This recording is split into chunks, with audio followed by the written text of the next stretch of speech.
Yon mga masters, bali 8 videos, araw-araw tuwing umaga na po tayo mag-a-upload. Maraming salamat sa mga solid kong masters dyan na patuloy pa rin na sumusuporta sa aking mga ina-upload na kwento o videos. At sa mga hindi nag-i-skip, maraming salamat po sa inyong lahat. At mag-iingat po kayo palagi and God bless. Magandang gabi mga masters, bali ngayon po ay 8 videos po ma-upload ko po sa aking YouTube channel. Tama nga mga masters, 8 videos nga po ma-upload ko. Yon, what's up mga masters? Nandito na naman tayo sa panibagong araw, panibagong kabanata na naman ang pagsasama-samahan natin ngayon guys.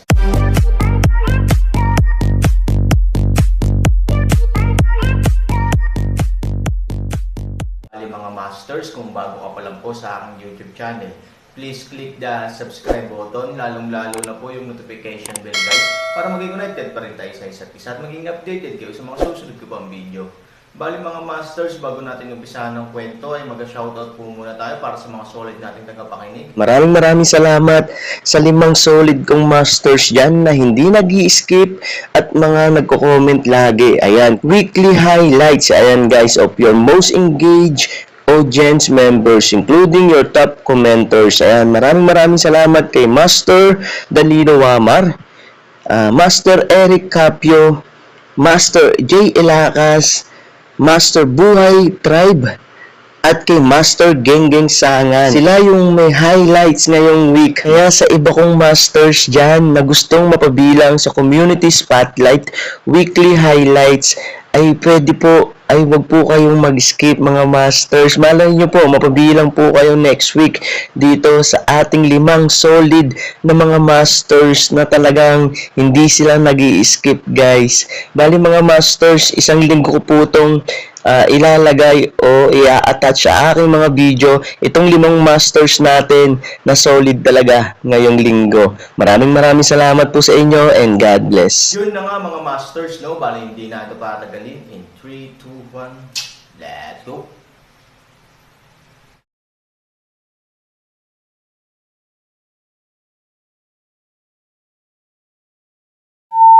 Sa madaling salita, mas iskarlata ang mukha ni Qin Shuang. May gusto si Aaron. Sa mga mata ni Qin Shuang, parang tinutokso siya. Dito ka na. Dito mismo. Sa kasong ito, kahit na ito ay mabaliw, ngunit Aaron bibig, Qin Shuang at paano tanggihan. Medyo hindi maayos ang paghinga ni Qin Shuang. Hindi niya alam kung ano ang gagawin saglit. Sa wakas, napapikit na lang siya at parang may hinihintay. Manhid ang anit ng Aaron. Anong meron sa kanya ngayon? Higit pa rito, walang interes si Aaron kay Qin Shuang, kahit na napakaganda niya na mahirap para sa sino mang lalaki na kontrolin siya. Sinabi ko ang magic sword. Walang magawa ang Aaron. Nang marinig ito, biglang nanlaki ni Qin Shuang ang kanyang magagandang mata. Sa sumunod na segundo, iskarlata pa nga ang mukha niya. Ngunit sa oras na ito, hindi siya nahihiya, ngunit nahihiya. Gusto lang niyang maghanap ng lugar para mag-drill down. Gumalaw si Qin Shuang sa kanyang kamay. Sa sumunod na segundo, isang mahaba at pulang espada ang nasa kamay niya. Mabuti. Matapos kunin ang magic sword ng Jianyao, biglang tumalikod si Aaron, at ang kanyang backhand ay isang espada. Boom! Isang espada at pababa, biglang isang pulang ilaw mula sa espada ng demonyo ng bayan. Ang Falling Rain Magic Sword mismo ay isang uri ng sword technique na nagkakasundo sa yin at yang. Ito ay may napakalakas na tungkulin sa pagsugpo sa masasamang espiritu. Kung ito ay pinagsama sa Jianyao Magic Sword, na isang uri ng magic weapon na nangingibabaw sa lahat ng masasamang espiritu sa mundo, maaari nitong ganap na sugpuin ang anumang masasamang espiritu. Aaron din makita Qin hamog na nagyelo pagkatapos, bigla na lang isipin. Kung ikukumpara sa direktang pagkakalantad ng Panguaks, ipaalam kay Qin Shuang ang kanyang pagkakakilanlan, malinaw naman, ito ang pinakamahusay na pagpipilian. Sa pamamagitan ng pulang ilaw, ang tila malakas na itim na enerhiya ay nawala sa isang iglap, at ang pulang ilaw ay biglang tumama sa itim na anino. Bigla na lang, ang buong anino ay parang tubig na tinamaan ng malaking bato, at ang katawan nito ay baliw. Ito, paano ito posible? Bulong ng madilim na anino, halatang hindi maisip. Hayaan mo akong tulungan ka.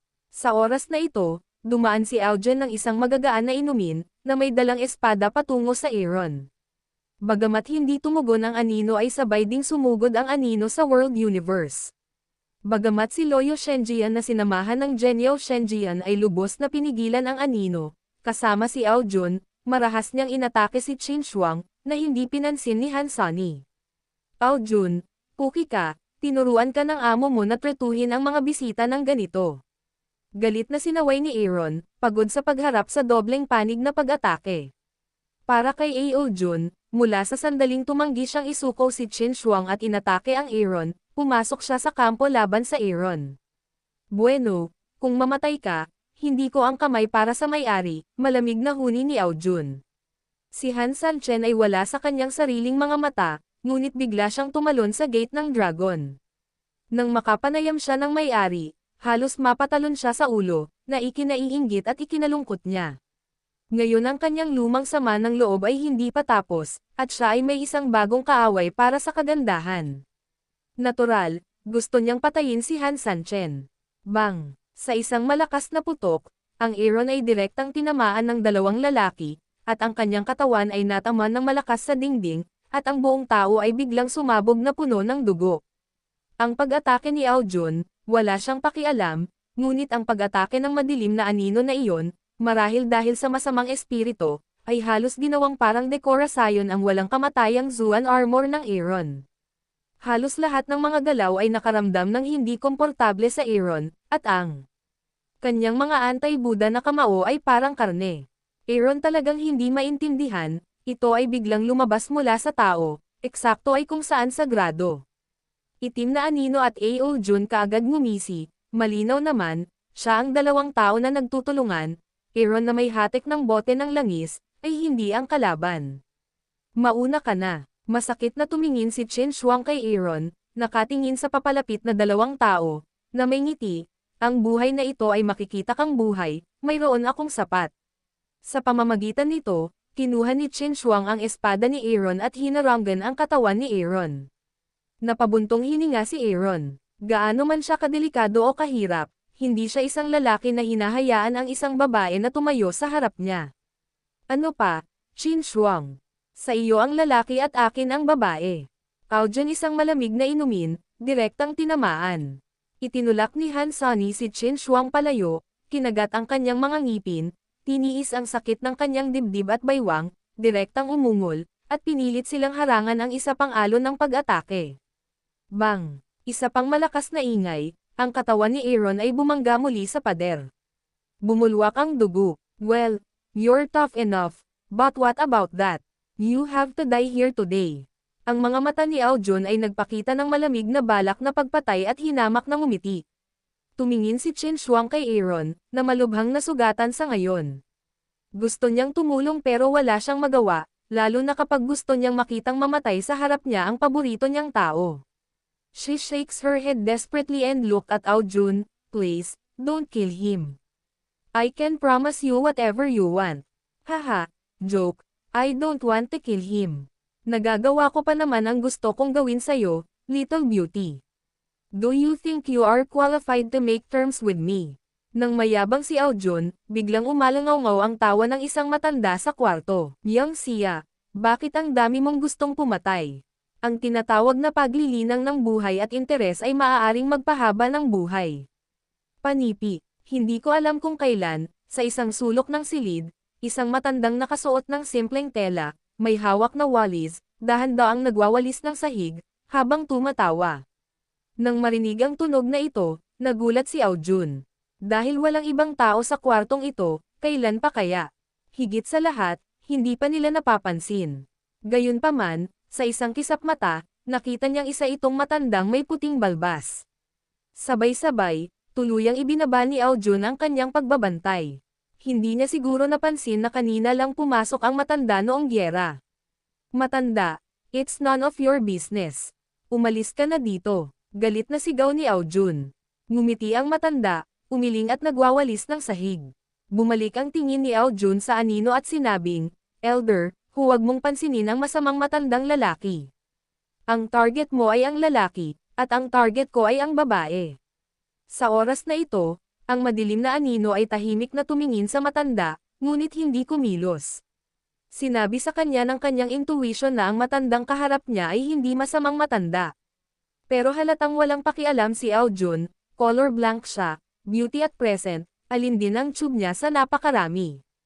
Naglakad siya ng ilang hakbang papunta kay Chen Shuang at hinayla siya sa kanyang tabi.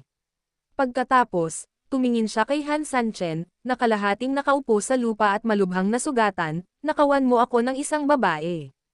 Ano ang binibilang mo? Sa tingin mo ba ay wala kang batas kapag pinahahalagahan ka ng aking pamilya?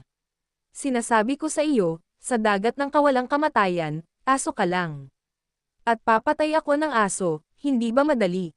Aaron ngiti, sino ang aso ng pamilya Ao, sino ang mas malinaw? Ang iyong Panginoon ay hindi kakain kasama ang aso. Kumakain ako kasama niya. Ano ang tungkol sa iyo? Sa madaling salita, ang puso ni Jishang Aojen, minsan, ang higit na binibigyang diin ng isang tao ang isang bagay, sa katunayan, ang pinakamahinang puso, ang pinakatumanggi at natatakot na aminin, ay ang mga iyon. Ang pinaka nakakainis sa buhay ni Ao Jun ay napag-alitan siya ng iba bilang aso ng pamilya Ao niya. Sa partikular, kung ano ang Aaron sa Teresa's ay mas totoo. Ginawa niya ang lahat para sa pamilya Ao sa loob ng maraming taon, at hindi pa siya nagkaroon ng karangalan na maghapunan kasama ang may-ari ng pamilya. Ngunit Aaron, kaya, sa paghahambing, siya ay mas katulad ng aso. Damn, you dog, you have no right to say me. I'm the garrison captain of our family. You are the dog. Inilabas ni Ao Jun ang kanyang mga ngipin at umungal. Naghi-hysterical siya. Pagkatapos, diretso niyang sinipa si Aaron, at agad siyang sinipa sa lupa, at pagkatapos ay diretsong tinapakan ang mukha ni Aaron, aso ka na ngayon, aso na maaari kong tapakan anumang oras. Tahol, tahol. Hindi kumikibo ang anino, naging alerto siya sa matanda, kung may gulo, siya. At iba pa, biglang nanlaki ang pulang mata ng itim na anino kaya nabigla siya. Nagulat siya nang biglang nawala ang matandang napansin niya. She can confirm that she has never blinked, so the old man. Paanong biglang nawala ang matanda? Imposible naman. Gaano man kabilis, imposibleng mawala sa harapan mo, kahit saglit, at hinihigop ka pa rin. Sa oras na ito, natapakan lang ni Ao Jun ang mukha ni Aaron at biglang binuhat ng kung ano. Pagkatapos ay nawala ang kanyang sentro ng grabidad at pasuray-suray na paatras ng ilang hakbang. Matapos niyang patatagin ang kanyang anyo, nalaman niyang ang matandang lalaki, na malayo sa kanya, ay nasa tabi ng Aaron at nagwawalis ng lupa gamit ang walis. Sa lupa, masyadong maraming dugo, masama, masama. Inangat din ng matanda ang ulo at marahang umiling. Halatang halata na ngayon lang itinaas ng walis ng matanda ang mga paa ni Ao Jun. Si Ao Jun ay nagambala ng matanda, at siya ay galit na galit, matanda, gaano kakalakas ng loob na makialam sa iyong negosyo. Sa sandaling bumagsak ang mga salita, sinipa ni Ao Jun ng kanyang mga paa ang matanda. Nakangiti ang matanda, ngunit nagwawalis lang ito ng lupa sa harapan niya.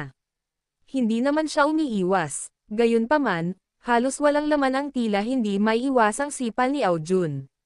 Lalong na si Ao Jun at nagtaas ng paa.